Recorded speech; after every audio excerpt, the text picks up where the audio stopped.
Los saludo nuevamente, ¿cómo están? Vamos a comenzar con esta que es la siguiente clase relacionada con la histología del sistema nervioso, también conocida como neurohistología.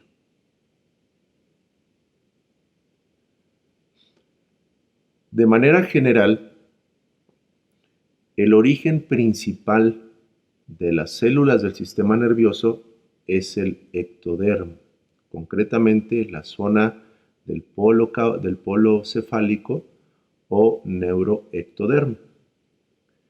¿Y recuerdan ustedes cuál es la diferencia entre un aparato y un sistema? Porque nosotros nos referimos a sistema nervioso. Bien, la diferencia entre un sistema y un aparato es el predominio de tejido que tiene, mientras que en un sistema hay un eje predominante de tejido o de tipos de tejidos, en un aparato pueden coexistir muy diversos tipos de tejidos sin que exista necesariamente un predominio de algún tipo específico. Entonces, el sistema nervioso, por tanto, se justifica como sistema en relación a que predomina básicamente un tipo de tejido. Este tipo de tejido básicamente son dos componentes, las neuronas y la glía, es decir, parénquima y estroma.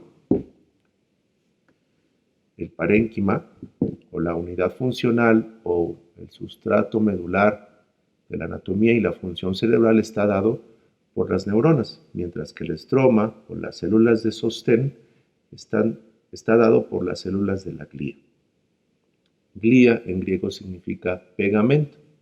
Entonces se comportan, aunque vienen del neuroectodermo, como una especie de tejido conjuntivo, como si provinieran del mesénquima, en ese sentido.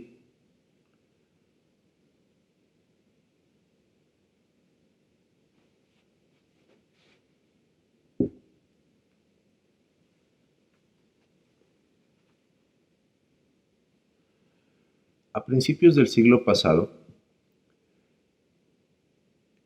comenzó la escuela de la neuropatología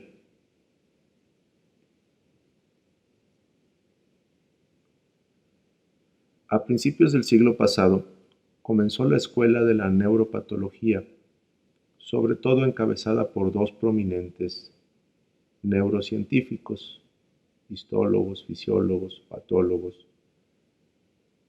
Por una parte el doctor Santiago Ramón y Cajal y por otra parte el doctor Camilo Golgi. Ambos entraron en un debate científico acerca de cuál era la unidad funcional y estructural del sistema nervioso. Esto para predefinir el estudio de la neuropatología. Entonces, por una parte, Santiago Ramón y Cajal utilizaba tinciones argénticas, que estaban basadas en sales minerales, con las cuales pudo demostrar la tinción neuronal y por tanto su existencia y su estructura. Esto dio pie al origen del estudio de la teoría neuronal y por tanto de todo aquello que tiene relación con la función y la estructura de la neurona en relación a la normalidad y a la patología. Por otra parte, Camilo Golgi afirmaba que la unidad funcional y estructural del sistema nervioso central eran redes neuronales, es decir, que estas neuronas funcionaban como redes que a su vez tenían una función específica y por tanto se comportaban como un sinsitio. Bien, ciertamente, ellos tenían cierta razón en algo. En primer lugar, se demostró que la unidad funcional y estructural es la neurona, pero por otra parte también se demostró y se sigue descubriendo que las redes neuronales tienen funciones específicas que reaccionan a diversos estímulos o tienen determinadas respuestas. Por ejemplo, la vía visual, la vía auditiva, el sistema locomotor voluntario, el sistema cerebeloso, etc. Entonces, de esta manera ubicamos a la neurona como una célula fundamental que básicamente no tiene división celular.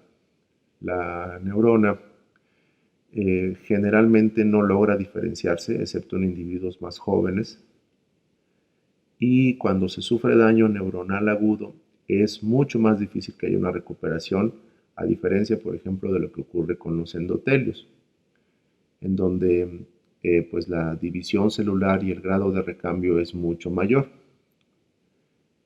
Sin embargo, sabemos que sobre todo en individuos más jóvenes, y esto no exenta a los individuos de mayor edad, pero sí quiere decir que hay menos número de células que son capaces de diferenciarse en neuronas o células gliales. Estas células madre neuronales se encuentran sobre todo en la parte del hipotálamo posterior, en la zona de la eminencia media. Se encuentran también revistiendo las paredes de los ventrículos y son básicamente células que con el estímulo adecuado, estímulos que aún no se conocen bien, logran diferenciarse y ciertamente regenerar. La capacidad de regeneración es muy importante y no solamente está dada por la división celular, sino también por la plasticidad neuronal. Este concepto es fundamental. La plasticidad quiere decir la capacidad de ciertas zonas del encéfalo o de la médula espinal para asumir roles de zonas que han perdido su función por enfermedad. Por ejemplo, algunos síndromes epilépticos progresivos y peligrosos como el síndrome de Kojelnikov y Rasmussen, que progresa a lo largo de un hemisferio cerebral y se traslada al otro generando una catástrofe cerebral, pues se trata en etapas tempranas con hemisferectomía. Básicamente a los niños les quitan la mitad del encéfalo, el hemisferio cerebral de un lado. Sin embargo, dada la plasticidad neuronal, estos niños logran compensar prácticamente sin problemas esa pérdida de la mitad del encéfalo gracias a la enorme plasticidad neuronal que tienen. Bueno, las neuronas básicamente son transmisoras de impulsos y receptoras de impulsos, que pueden ser químicos o eléctricos. Entonces reciben impulsos básicamente desde sus receptores o de otras neuronas, que pueden ser impulsos endocrinos, químicos, eléctricos, etc. Y también transmiten impulsos a neuronas y, por supuesto, órganos efectores. Un ejemplo de esto, bueno, pues es la sinapsis con el músculo esteroesquelético o bien la sinapsis con alguna víscera, por ejemplo, una glándula salival, entre las neuronas que conforman al nervio glosofaríngeo y la parótida. O bien las propias redes neuronales que comunican una neurona con otra, por ejemplo, la motoneurona superior con la motoneurona inferior. También tienen un soma o cuerpo celular, dendritas, que son prolongaciones del soma, y la principal prolongación, que es la principal vía de proyección hacia afuera, proyección centrífuga de la neurona, que es el axón. A lo largo de este tema vamos a ir comprendiendo que existe una relación fundamental entre la forma neuronal y su función, de tal suerte que las neuronas se clasifican por su morfología de diversas maneras. Por ejemplo, en términos de las prolongaciones que tienen, les llamamos unipolares o pseudo-unipolares. Ejemplos de esto son las neuronas sensitivas localizadas en el ganglio de la raíz dorsal, los nervios craneales y el núcleo mesencefálico del quinto nervio craneal.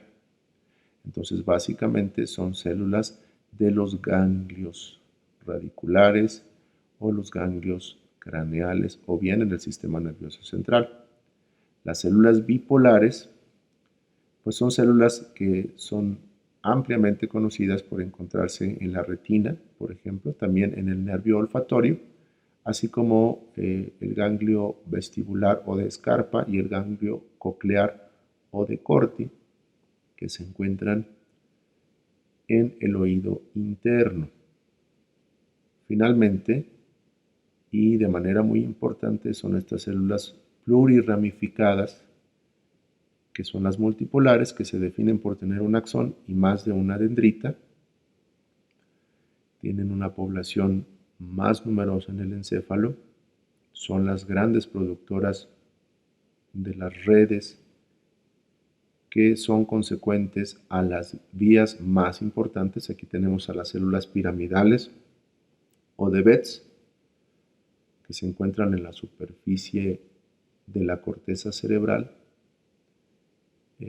que se encuentran en la corteza cerebral, en la quinta capa.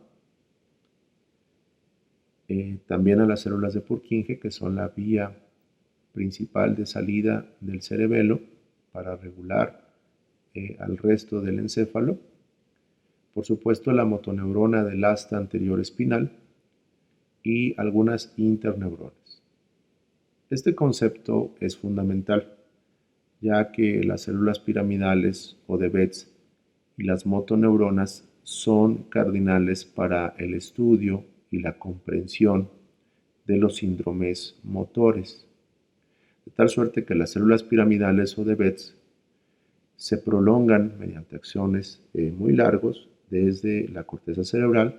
Sobre todo se encuentran en el giro precentral del lóbulo frontal o en circunvolución prerolándica, y van hacia las motoneuronas del asta anterior, modulándolas.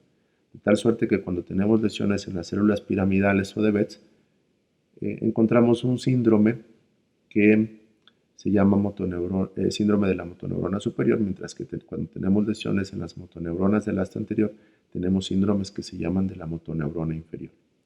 Y vemos que esta división del control del movimiento tiene también una repercusión clínica.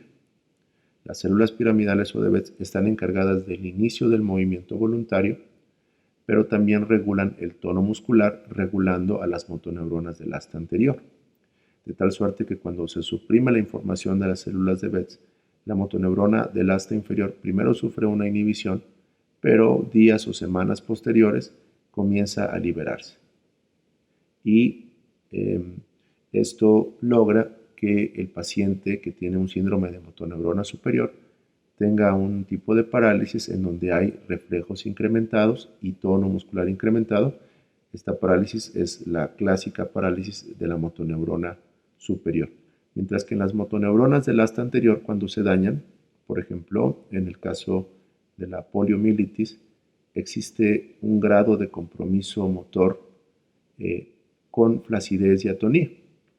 Recordemos que las motoneuronas del asta anterior son las iniciadoras del movimiento muscular a nivel del músculo esteroesquelético, le dan el trofismo y le dan el tono al músculo. Entonces, al estar dañadas, producen una parálisis flácida muy importante, con pérdida del tono, lo que favorece deformidades y posturas viciosas, posturas de acortamiento osteomuscular. Y esta parálisis flácida es característica del síndrome de motoneurona inferior. Por otra parte, tenemos también interneuronas que son fundamentales para el control o la inhibición de circuitos neuronales locales, es decir, conectan una zona con otra, dando sobre todo circuitos de retroalimentación negativa, en donde si una neurona está descargando de una manera excesiva por alguna razón, estas células se van a comunicar ya sea con la propia neurona gracias a sus prolongaciones, a sus múltiples prolongaciones, logrando un efecto de retroalimentación negativa con inhibición en la zona que está descargando.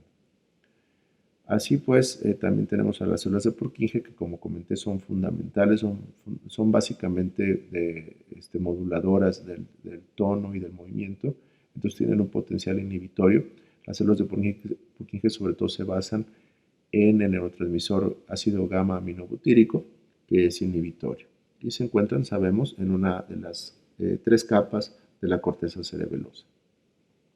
También podemos clasificar a las neuronas por su longitud, de tal suerte que las neuronas que se van a proyectar desde el encéfalo hacia zonas inferiores, pues tienen un axón prolongado, como las células de Betz, o bien aquellas neuronas que están modulando circuitos locales, pues van a tener axones cortos, de tal suerte que las de axón largo se llaman Golgi tipo 1 y las de axón corto se llaman Golgi tipo 2.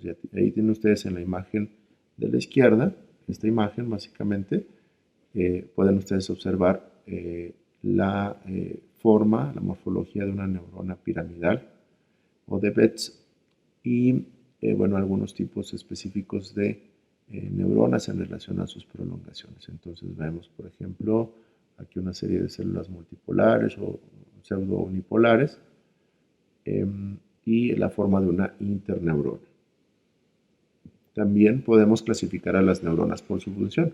No todas las neuronas están conectadas entre sí dentro del sistema nervioso, sino que, por supuesto, y como parte de la función que tienen, que es los órganos de los sentidos y ciertas respuestas, sobre todo las respuestas de movimiento y viscerales, pues entonces aquí resulta lógico que deben de conectarse no solamente con neuronas, sino con otro tipo de órganos, hacer sinapsis con otro tipo de órganos.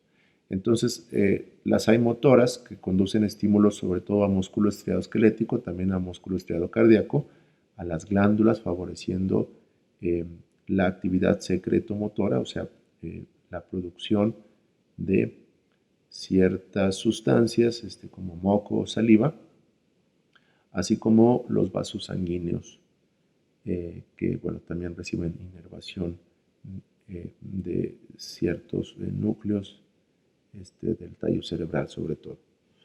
Y las sensitivas que bueno, reciben estímulos del ambiente externo e interno. Entonces el ambiente externo se llaman exteroceptores, todo lo que tiene que ver por ejemplo con el tacto, la temperatura, el dolor, pues te va a dar sensaciones que van a ir a través de receptores cutáneos sobre todo, que son los exteroceptores. Y por otra parte, las sensaciones viscerales y profundas, sobre todo del sistema musculoesquelético, van a ir hacia neuronas sensitivas de los interoceptores. Entonces nos están brindando información sensitiva de muchos tipos de estímulo dentro del organismo y fuera de él. También tenemos una serie de células que están relacionadas con la neurotransmisión, es decir, son el sustrato anatómico de la neuroquímica.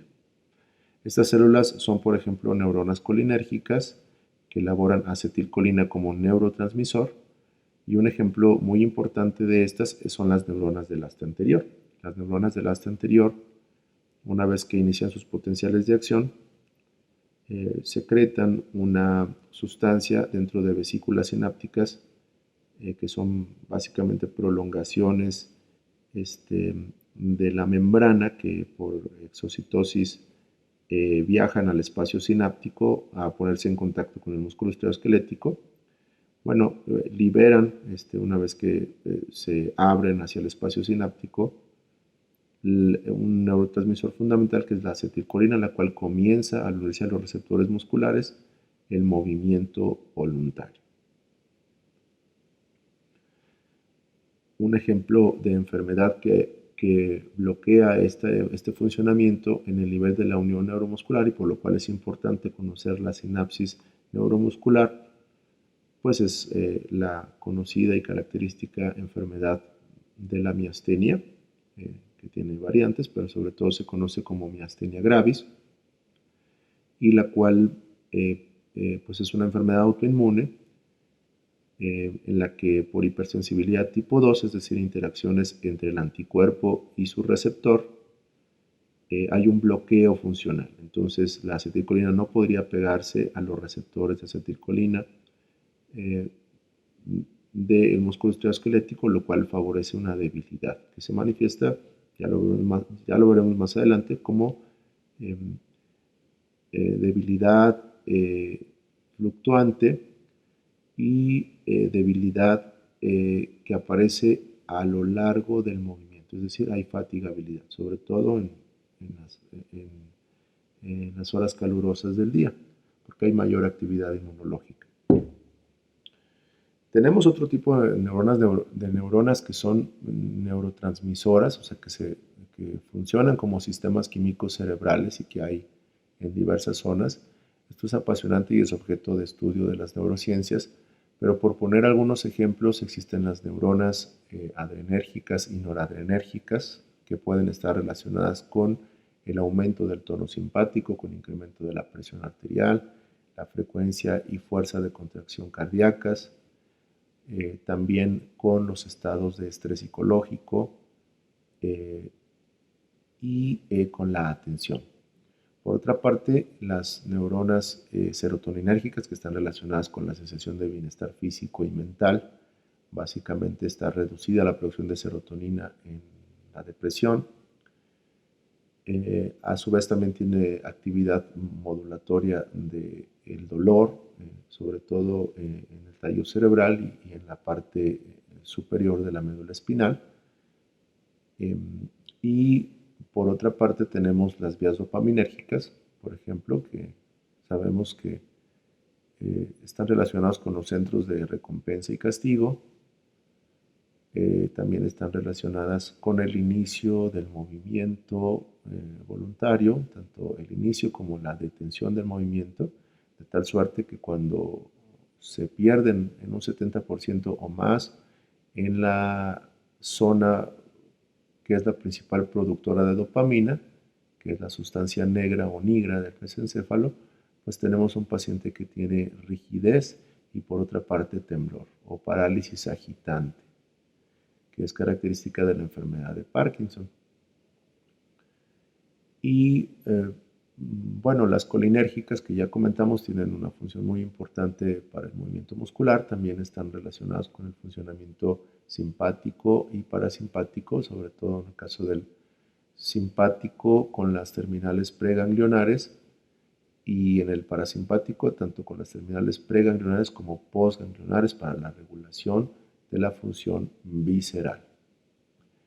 Y por supuesto son el sustrato químico de la inteligencia. Los sistemas intelectuales del cerebro se rigen en buena medida por la química de las neuronas colinérgicas, de tal suerte que las áreas colinérgicas cerebrales, sobre todo la zona del núcleo basal de Meynert, pierden una gran cantidad de neuronas colinérgicas, lo cual se traduce en pérdida de facultades intelectuales. Y bueno, como pueden ver, esto es muy apasionante y además tenemos una serie de fármacos que pueden modular o regular estas acciones y por tanto cambiar el comportamiento cerebral. Por ejemplo, en el caso de la enfermedad de Alzheimer utilizamos medicamentos como la ribastigmina, que incrementa la disponibilidad de acetilcolina en la sinapsis. También tenemos los antidepresivos que favorecen la disponibilidad de serotonina y norepinefrina, modulando el dolor y mejorando el estado de ánimo. Y por otra parte tenemos también a los dopaminérgicos que favorecen tanto la presencia de dopamina como reducen el metabolismo de la dopamina. Entonces imitan la función de las neuronas dopaminérgicas y por tanto mejoran los síntomas de la enfermedad de Parkinson. Entonces un tópico de estudio muy interesante, los neurofármacos y los psicofármacos. Por otra parte, el cuerpo de la neurona tiene un somo pericardio, ya lo comentamos, están muy en relación con su función. Por ejemplo, tenemos los típicos organelos hallados en otras células, pero con un gran núcleo y un prominente nucleolo, es decir, hay una actividad muy importante del DNA. La neurona constantemente está produciendo órdenes del núcleo, es decir, está transcribiendo proteínas que tienen que ver con la comunicación y con una alta demanda metabólica. También tienen un número enorme de receptores de membrana. Si consideramos que cada dendrita tiene prolongaciones dendríticas, la superficie de contacto es enorme. Entonces el funcionamiento neuronal es una máquina de recibir y transmitir impulsos. Por supuesto, no podía faltar la actividad metabólica basada en la síntesis proteica. Entonces, característica la sustancia de Nissl, que no es otra cosa que rosetas de polisomas o grupos de ribosomas y retículo endoplásmico rugoso, que están encargados de la síntesis proteica, proteínas tan importantes para la comunicación neuronal, y que son abundantes, por supuesto, básicamente en el citoplasma y en las dendritas. Por otra parte, el axón, que se comporta más como un medio de transporte de la señal neuronal, no tiene sustancia de Nissl.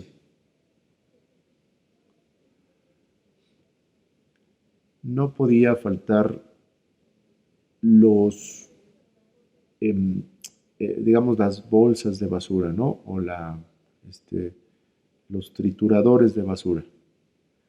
Normalmente se producen como resultado del metabolismo celular una serie de sustancias o detritus que deben ser eliminados porque son potencialmente tóxicos, sobre todo cuando se acumulan en exceso. Y aquí tenemos que los lisosomas juegan esa función.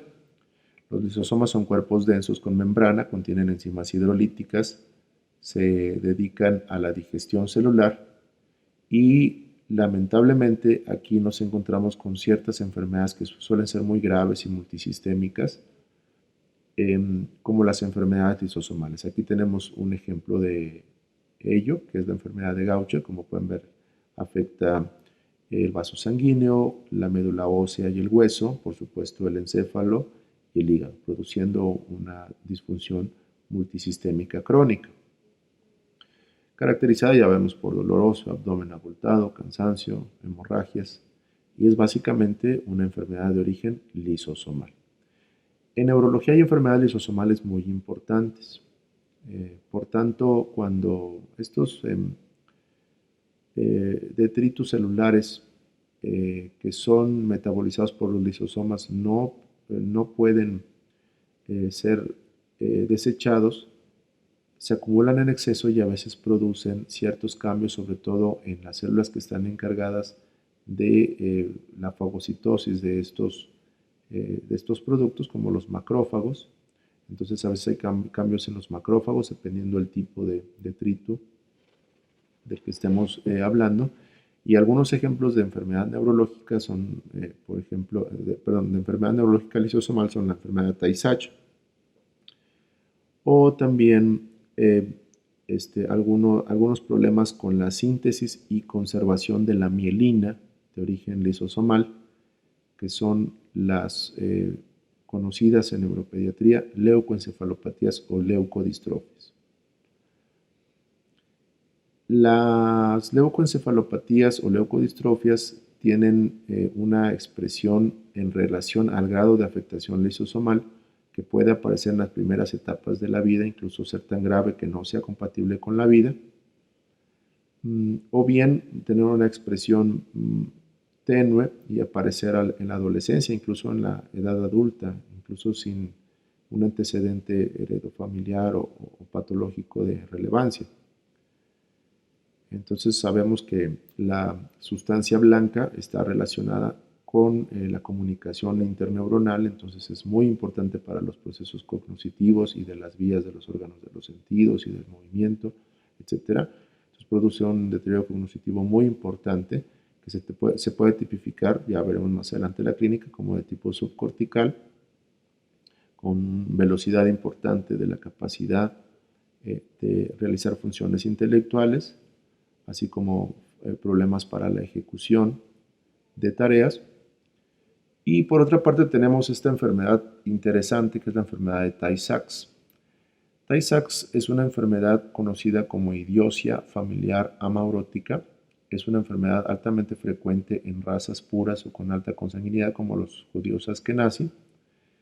Y esta enfermedad tiene que ver con alteraciones de tipo isquémico en los vasos sanguíneos más pequeños del cerebro, sobre todo el vasa nervorum del nervio óptico, así como los vasos sanguíneos de pequeño calibre, entre 3 y 15 milímetros, perforantes en la subcorteza cerebral. Entonces, estos pacientes tienen deterioro cognitivo y por otra parte tienen neuropatía óptica isquémica que se manifiesta sobre todo en la coroides y en la parte anterior del nervio óptico que representa la papila óptica.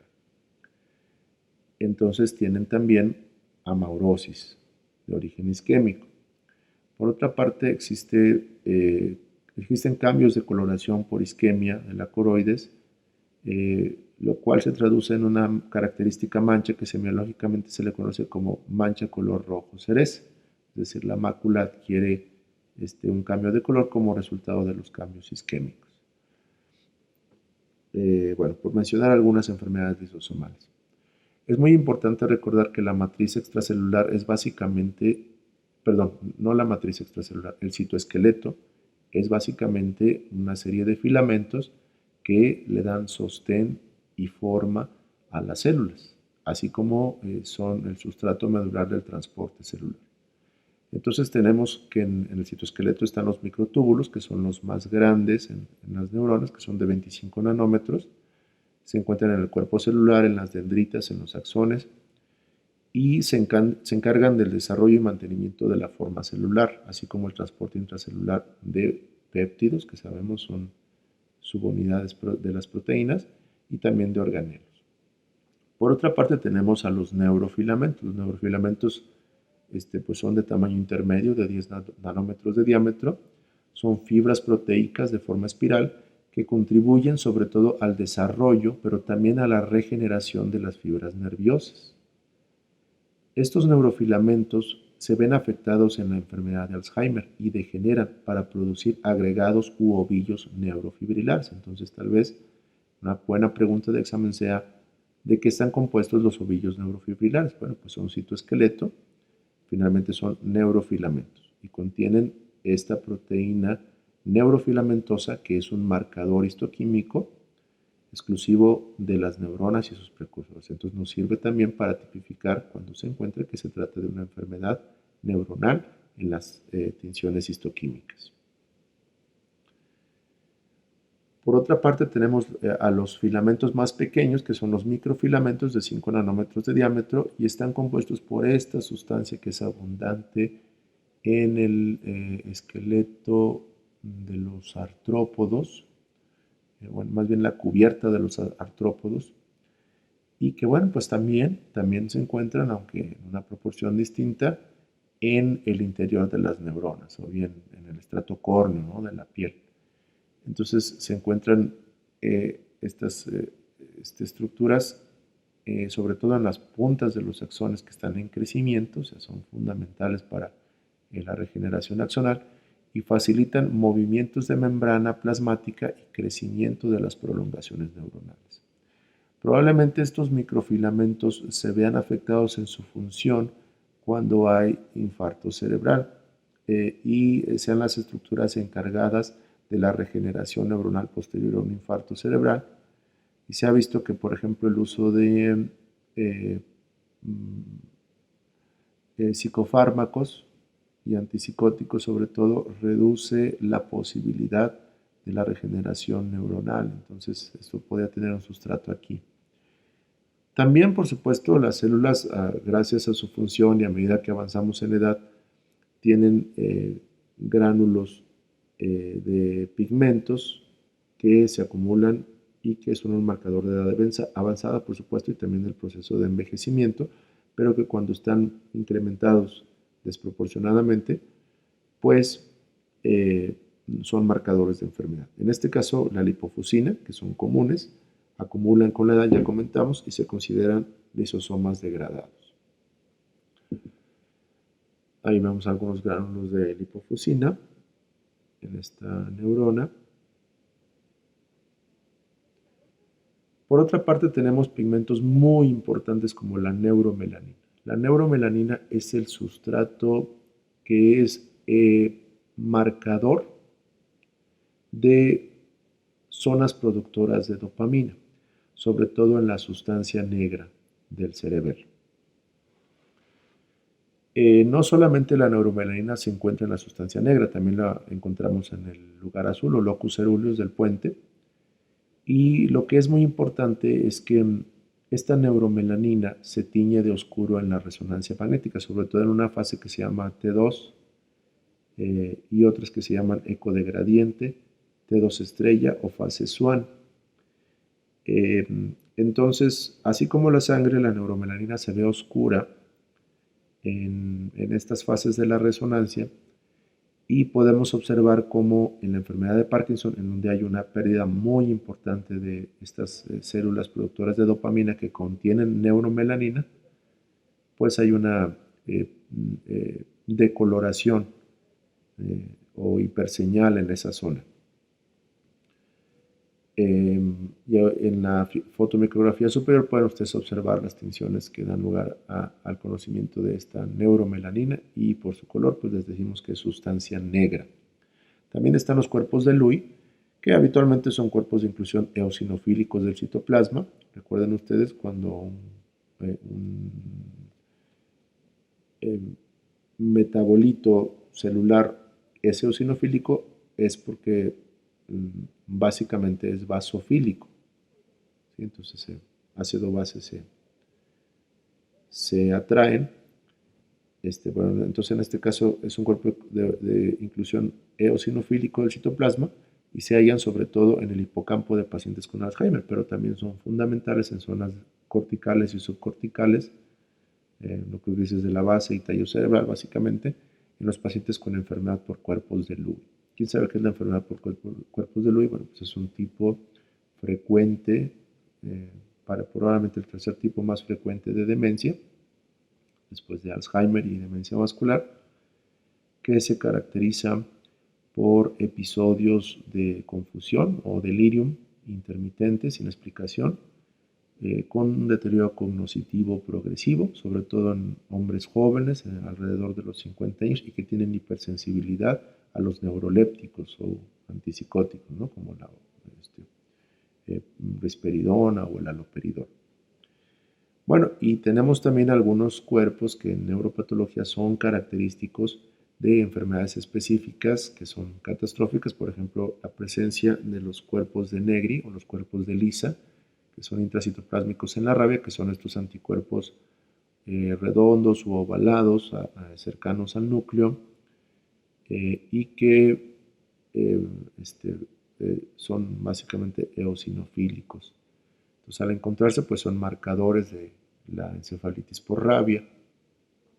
Y vemos también a los cuerpos de Lewy. Bueno, las dendritas son prolongaciones del cuerpo celular, contienen citoplasma, ya comentamos, similar al cuerpo, pero carecen de aparato de Golgi, conducen los impulsos de un modo creciente, pero son capaces de generar potenciales de acción. Y por otra parte, bueno, pues tenemos esta gran prolongación centrífuga de estímulos que son los axones, nacen del cuerpo celular, se originan en una zona que es el cono axónico, que vean ustedes no tiene sustancia de Nissl, y dan ramas colaterales. Entonces, los axones ya comentamos en relación a su calibre o al grado de mielinización, los podemos clasificar como axones o nervios mielínicos o amilínicos. Y aquí, bueno, pues esclarecemos que el axón es el sustrato anatómico del nervio y que básicamente el nervio está formado por un conjunto de axones que pueden ser, ya comentamos, sensitivos o motores o autonómicos. Entonces generan, por una parte, propagan y transmiten potenciales de acción. Recordemos que el cono axónico es la zona donde comienza la despolarización neuronal y pues va caminando la señal desde el cuerpo neuronal hacia su órgano diana en dirección centrífuga y para que la conducción sea mejor, el axón echa mano de las células del sistema nervioso periférico, que son las células de Schwann, o bien en el sistema nervioso central de los oligodendrocitos, que están ambos tipos de células encargados de producir mielina, que son estas zonas de revestimiento que se encuentran en el axón y que están encargadas sobre todo de la conducción saltatoria. ¿Qué es este fenómeno de la conducción saltatoria? En realidad, las neuronas contienen actividad eléctrica, señales eléctricas. Y alguien podría decir, bueno, ¿por qué no nos electrocutamos gracias a que nuestro funcionamiento del sistema nervioso está constantemente activo? Bueno, porque el voltaje es demasiado bajo. Y por otra parte, la neurona es un mal conductor de la electricidad. Es decir, que si nosotros permitimos que la electricidad que se genera a partir del cono axónico vaya hacia el órgano diana, además de que lo hará con lentitud y no se podrá lograr el efecto en cantidad y calidad que deseamos que ocurra, entonces necesitamos algo que favorezca que no haya dispersión de la energía eléctrica y esto se logra gracias a los nodos de Rambier, que son las separaciones que hay entre las vainas de mielina y esto permite que gracias a la electricidad que se genera en el medio extracelular se active cada nodo de Rambier hasta llevar con mucha más rapidez la señal eléctrica hacia su órgano diana. Este fenómeno se conoce como conducción saltatoria y pues esto vuelve eficiente la comunicación neuronal. Las enfermedades que afectan la vaina de mielina, por ejemplo la esclerosis múltiple o el síndrome de Guillain-Barré, pues lo que producen es desmielinización. Entonces, por supuesto, van a afectar la calidad de las funciones neuronales, tanto sensitivas como motoras, etcétera, produciendo síntomas neurológicos, ya sea de disfunción, ya sea de pérdida o de falta de eficiencia en un proceso, lo cual también puede ser intermitente, incluso en las primeras fases puede ser reversible o en relación al Guillain-Barré, puede ser algo leve, reversible o moderado o grave, prolongado, depende del grado de afectación. Entonces propagan y transmiten potenciales de acción y finalizan en motores terminales que establecen sinapsis con neuronas, músculos o glándulas.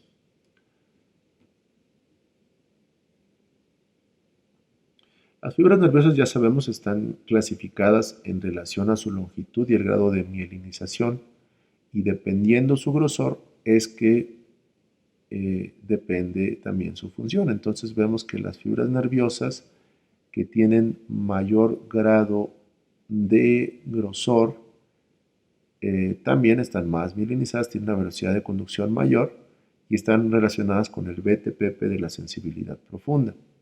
Vibración, tacto fino, presión, propiocepción, discriminación entre dos puntos y por otra parte también tenemos a las que son menos gruesas, por ejemplo en este caso las A beta o las tipo C, que están relacionados con la sensibilidad superficial y transmiten dolor y temperatura básicamente. Aquí vemos que también hay dolor rápido en ciertos tipos de fibras o dolor lento.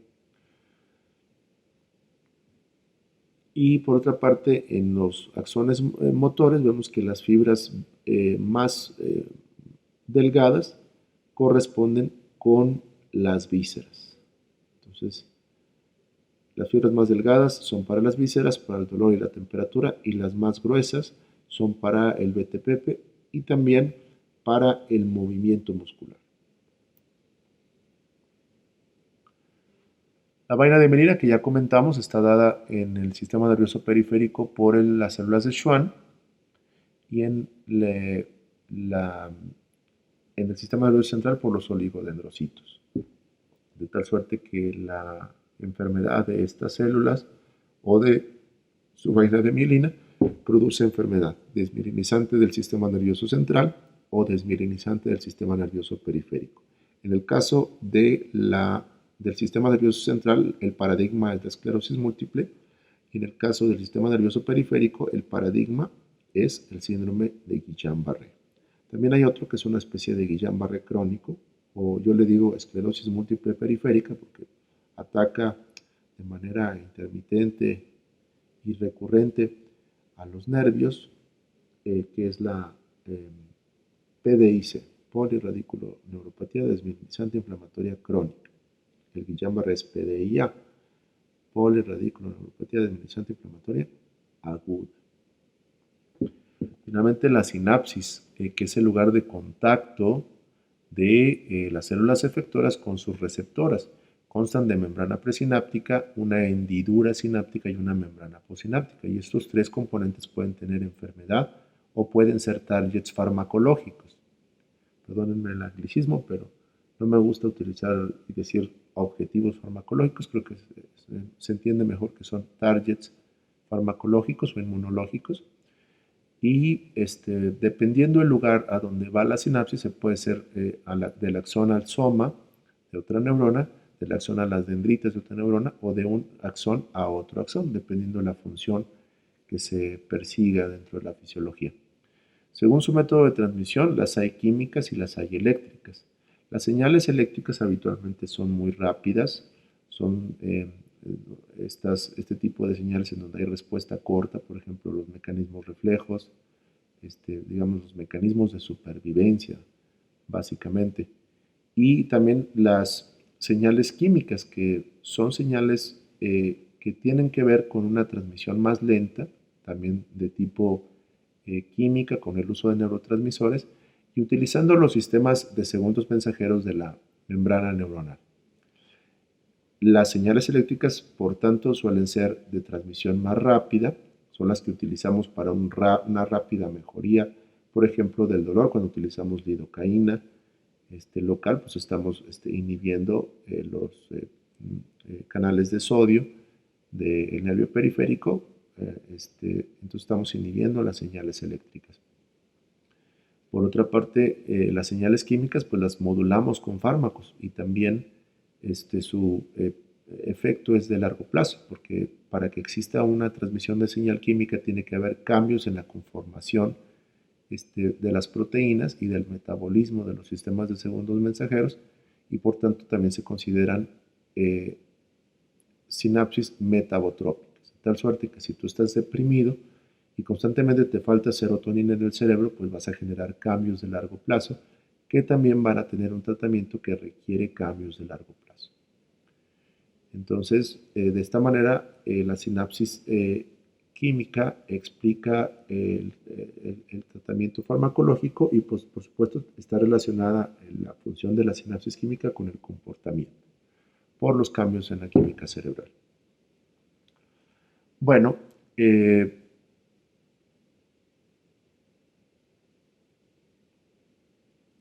seguimos adelante. Vamos a pasar a las células de la glía, las células del pegamento. Son células no neuronales del sistema nervioso central y periférico.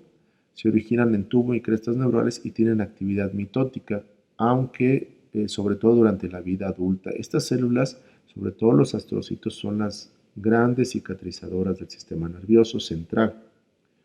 Es decir, como en el sistema nervioso no tenemos fibroblastos que dan el proceso de cicatrización, pues sí hay células que, digamos, tienen la función de reparar o la función cicatrizal. Estas células básicamente son los astrocitos, y vamos a ver que ante trauma o el daño cerebral adquirido proliferan especialmente estos astrocitos, dando esta característica que en clínica se le conoce como gliosis. Hay quien me dice astrogliosis. Bueno, yo no estoy de acuerdo porque gliosis solamente está dada por los astrocitos, entonces astrogliosis es un pleonasmo. Y también, bueno, pues estas células se tiñen, gracias a Santiago Ramón y Cajal, con tinciones áureas o argénticas. Tenemos también, por supuesto, las células de la microglía. Aquí hay que decir que los astrocitos y los oligodendrocitos son la macroglia, y la microglia son estos macrófagos del sistema nervioso central, que son como macrófagos un poco flojos, ¿no? No les gusta mucho ir a buscar antígenos y que no están muy activos, aunque en ciertas condiciones patológicas se activan y dan muchos problemas, por ejemplo, en esclerosis múltiple o en enfermedad de Parkinson. En estados proinflamatorios se activan y dan problemas. Y por supuesto las células de revestimiento, que son las células ependimarias. Recordemos, el astrocito bueno, pues es una célula que es la más importante de la glía, es la de mayor tamaño. Forman y son el sustrato anatómico, grábenselo, doctores, de la barrera hematoencefálica. El astrocito es el gran policía del sistema nervioso central. Tiene prolongaciones que se llaman podocitos, que se llaman, perdón, pies perivasculares, y que están básicamente encargadas de controlar lo que ingresa desde los vasos sanguíneos, fármacos, metabolitos, eh, moléculas inmunológicas, etcétera. Están fundamentalmente encargados del control de la barrera hematoencefálica. Todo aquel proceso inflamatorio, tóxico, químico que logra burlar esta barrera hematoencefálica, pues logra penetrar al sistema nervioso central. Entonces, todo proceso que logra vulnerar al astrocito es igual a problemas. Los astrocitos los hay fibrosos, que sobre todo se clasifican por su morfología. Estos los encontramos en la sustancia blanca, y los protoplásmicos, que están en la sustancia gris. Es muy importante el astrocito en relación a ser un filtro metabólico. Son metabolismo de neurotransmisores como el GABA, la serotonina y el glutamato. El glutamato, que no habíamos comentado, el GABA sí es sobre todo un neurotransmisor inhibitorio, pero el glutamato es el principal neurotransmisor excitatorio. Esto es muy importante para la patología. Amortiguan la concentración de potasio en el espacio intracelular. Característicamente contienen filamentos gliales y gránulos de glucógeno. Ante el daño, proliferan, generan este proceso de gliosis, contienen y dan lugar a los podocitos astrocitarios, que son prolongaciones que forman la membrana limitante glial externa de la barrera hematoencefálica, que es la interfase básicamente entre la pía madre y el sistema nervioso central. Y la membrana limitante interna, que es la interfase entre el epéndimo y el sistema nervioso central. Entonces también dan una barrera entre la meninge más interna, que es la pía madre, y el encéfalo, así como la zona más profunda del encéfalo en relación al epéndimo ventricular. Bueno, estos filamentos que contiene la glía son marcadores inmunohistoquímicos, como la proteína ácida fibrilar glial. Cuando está presente en ciertos tumores, pues podemos reconocer que básicamente son gliales. Tienen gránulos de glucógeno, es decir, su actividad metabólica es muy importante. Tenemos también a los oligodendrocitos, que son pequeñas células gliales, escasas, cortas, carecen de filamentos y tampoco tienen gránulos de glucógeno, no son tan metabólicamente activas, sino que son células aislantes del sistema nervioso central. Ya sabemos que al aislar los cables, por así decirlo, en el sistema nervioso central, mejoramos la función, y cuando se pierde ese aislamiento, pues se empeora la función a todo nivel. Entonces, aquí también hay que considerar que el oligodendrocito es excelente para mielinizar. Entonces, pues aquí esclerosis múltiple sabe que es una célula fundamental para la mielinización y la ataca con toda premeditación, alevosía y ventaja, y por tanto produce tantas alteraciones y tan diversas alteraciones del sistema nervioso central. Los hay interfasciculares, que se encuentran en la sustancia blanca, y los hay llamados células satélite, que están en la sustancia gris. Como pueden ver, también hay oligodendrocitos en la sustancia gris, y esto es muy importante porque habitualmente y de manera tradicional se dice que las enfermedades desmielinizantes del sistema nervioso central, sobre todo la esclerosis múltiple, afectan la sustancia blanca, no la corteza. Y no es estrictamente así. En realidad, las células satélite de los oligodendrocitos son afectadas y están en la sustancia gris, en el caso de esclerosis múltiple, y por tanto producen deterioro cognitivo. Entonces, el deterioro cognitivo en la actualidad se considera un marcador de progresión de esclerosis múltiple. Y bueno, estas células que son una especie de macrófagos inmunológicamente especializados, quién sabe para qué, ¿no? Son como el compañero de residencia que nunca quiere trabajar. Pero en realidad, eh, este, pues son fundamentales como células presentadoras de antígeno y como productoras de inflamación en ciertos estados mórbidos.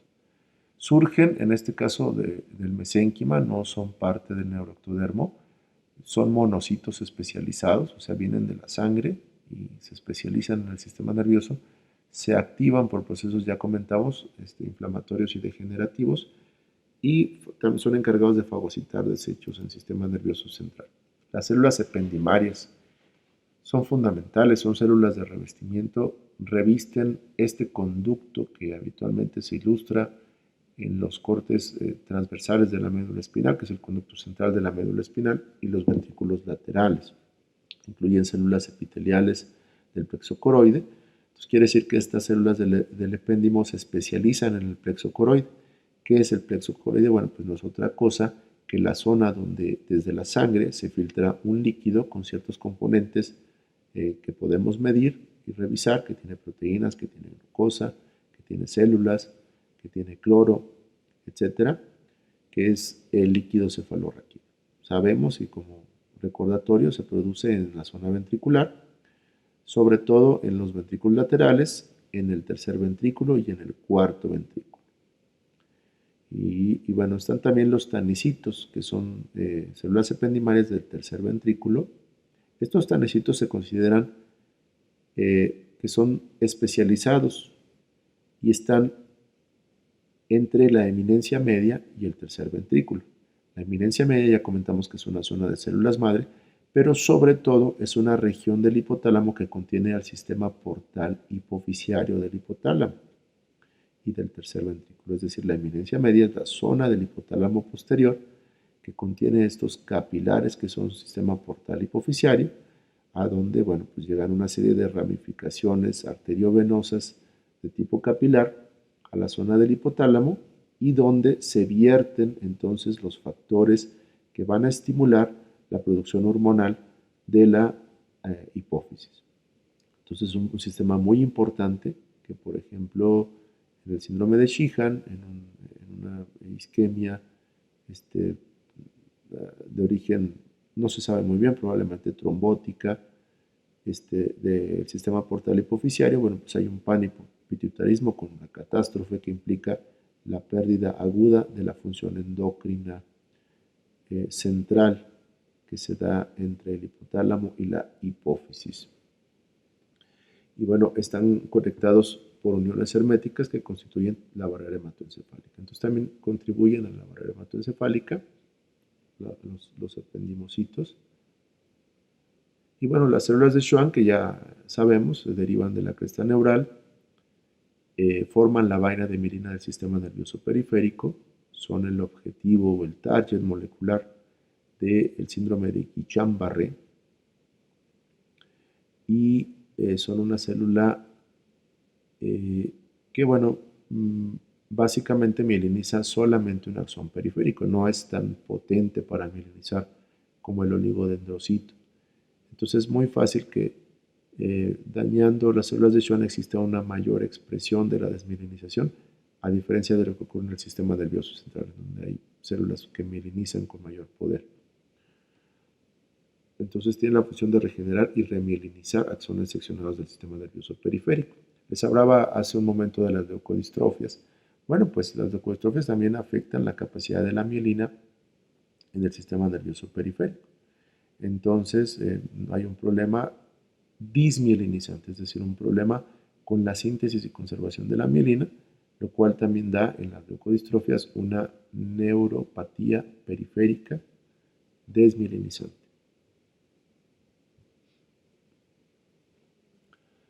Los capilares del sistema nervioso central son de dos tipos, los hay no fenestrados y los hay fenestrados. Los no fenestrados son ubicuos, sobre todo están en la sustancia blanca y gris, poseen células endoteliales con uniones herméticas, es decir, uniones muy poderosas, rodeadas por membrana basal y un revestimiento de podocitos astrocíticos. Por otra parte, las células endoteliales y sus uniones herméticas constituyen la barrera hematoencefálica, o sea, la otra parte o la otra cara de la barrera hematoencefálica junto con los astrocitos. Entonces estas uniones pues son poderosas y no permiten la entrada de cualquier estímulo, solo aquellos que logran burlar por diversos mecanismos patogénicos la barrera hematoencefálica logran ingresar al sistema nervioso central. Por ejemplo, las toxinas bacterianas, por ejemplo, ciertas moléculas inmunológicas o células inmunológicas, etc. Y están los fenestrados. Estos sí permiten el paso libre de sustancias de la sangre al espacio extracelular. Es decir, que no todo es de un solo color, sino que también hay capilares que efectivamente permiten el paso libre de sustancias desde la sangre hacia el encéfalo. Estos capilares sobre todo se hallan en zonas que están denudadas de barrera hematoencefálica. Por tanto, el encéfalo no solamente está comunicado por sus altas demandas metabólicas con el resto del organismo, sino también está directamente comunicado por las zonas de denudación de la barrera hematoencefálica. Estas zonas las encontramos sobre todo en el sistema ventricular y se llaman órganos circunventriculares, y también hay una zona que se encuentra en la parte inferior de la fosa romboidea o piso del cuarto ventrículo, que se llama óvex, ¿sí? El óvex termina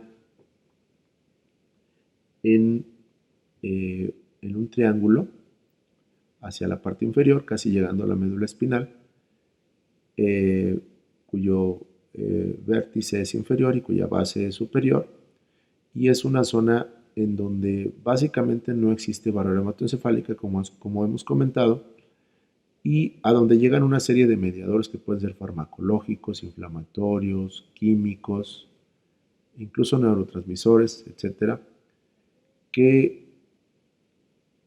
estimulan ahí al sistema nervioso mediante señales químicas, y esta zona está muy en relación con los núcleos del vago, sobre todo con el centro del vómito.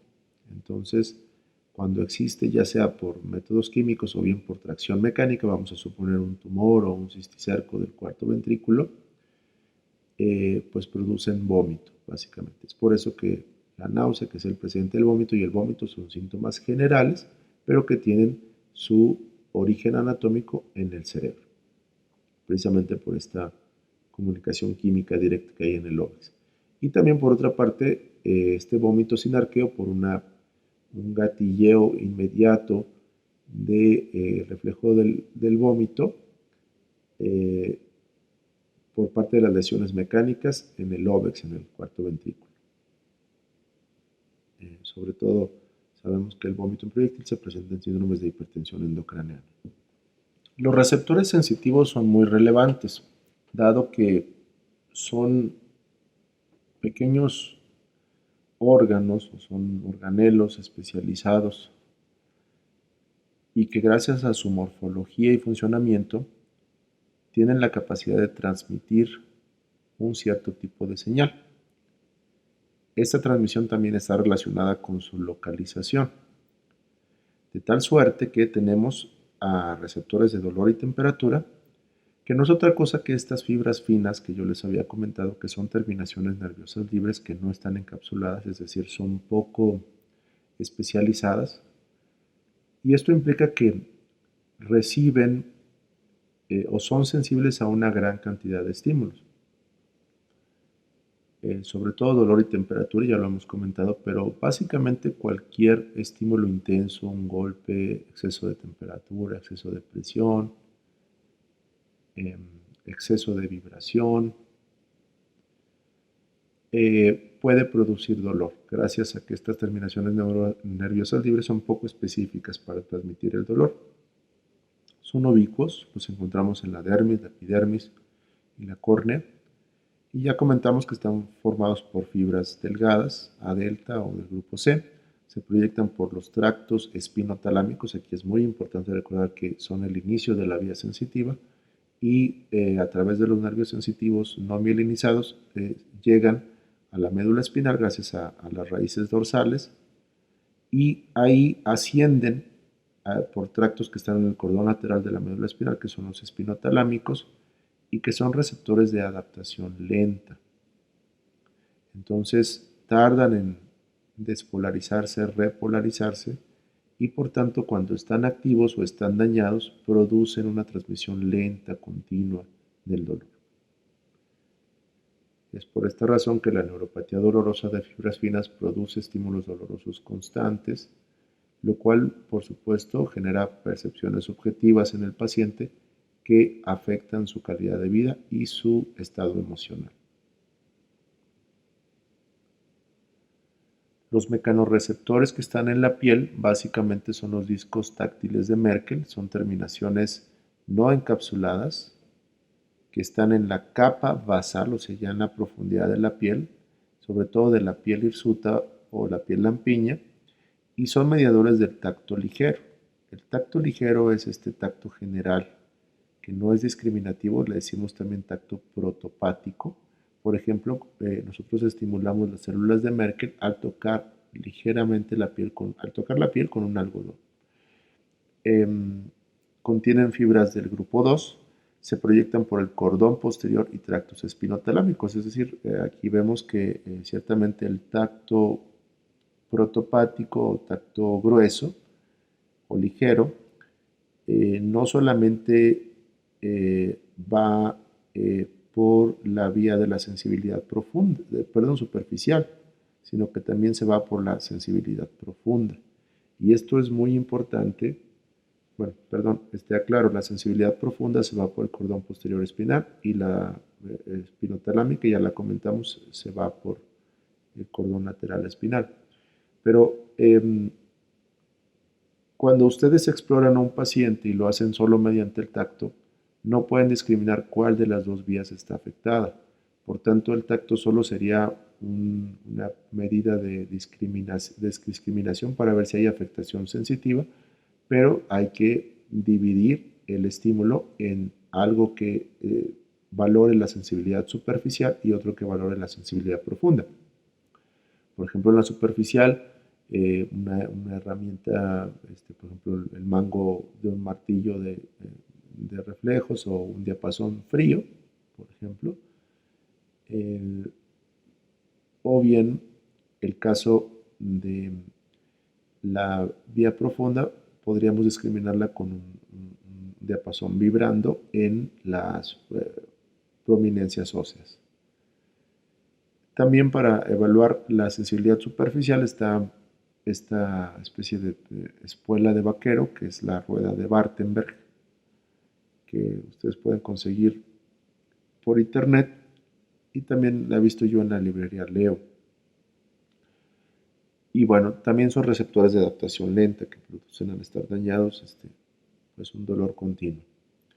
Los tenemos también en la piel los corpúsculos de Meissner, que son terminaciones ya propiamente encapsuladas, están en la piel lampiña, y estos sí están encargados, los corpúsculos de Meissner, del tacto discriminativo o epicrítico. Estos corpúsculos están encargados de decirnos cuál es la calidad de la forma y tamaño que tenemos. Entonces, si estamos hablando de piel lampiña, pues sobre todo las vamos a encontrar como el sustrato del tacto de las manos o de los pies, ¿no? O de la cara. Son, por supuesto, van por la vía profunda, en este caso, la vía del cordón posterior, son tacto epicrítico o tacto fino, son fibras también del grupo 2 y son de adaptación rápida, o sea que despolarizan y repolarizan rápidamente, es decir, sus señales son cortas, son muy específicas, muy fuertes. Y bueno, están también en la piel los corpúsculos de Pacini, que están en la dermis, también los encontramos en mesenterio y periósteo. Están encargados de la transmisión de la presión y vibración, van por la vía profunda del cordón posterior y son de adaptación rápida. Tenemos los receptores musculares y tendinosos, en este caso los mecanorreceptores y propioceptores encapsulados. Y bueno, los receptores musculares los hay de dos tipos, los intrafusales y los extrafusales. Medían por vías aferentes los reflejos osteotendinosos y captan la función estática, es decir, la longitud relativa, y también la función dinámica, es decir, el cambio de longitud. Los receptores intrafusales pues están sobre todo, aquí lo vamos a comentar, están sobre todo relacionados con la contracción de las fibras musculares, y los receptores extrafusales están sobre todo relacionados con la modulación del tono muscular.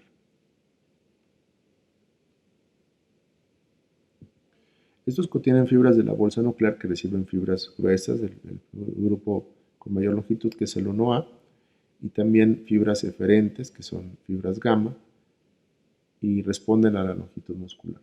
Y también tienen fibras de cadena nuclear, que son aferentes primarias del grupo 1A y son secundarias del grupo 2, y fibras eferentes gamma estáticas, responden también a la longitud muscular.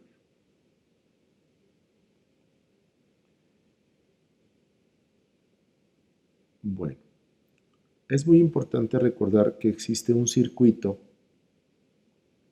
de la motoneurona inferior. Hace un momento hablamos de la debilidad de la motoneurona inferior. Entonces vean ustedes, la motoneurona inferior que se encuentra en el asta anterior espinal es de dos tipos. Es una motoneurona que es la macho alfa, ¿no? la poderosa, que es la motoneurona alfa. Está ilustrada con negro en esta figura. Y por otra parte tenemos a la motoneurona gamma, ¿sí?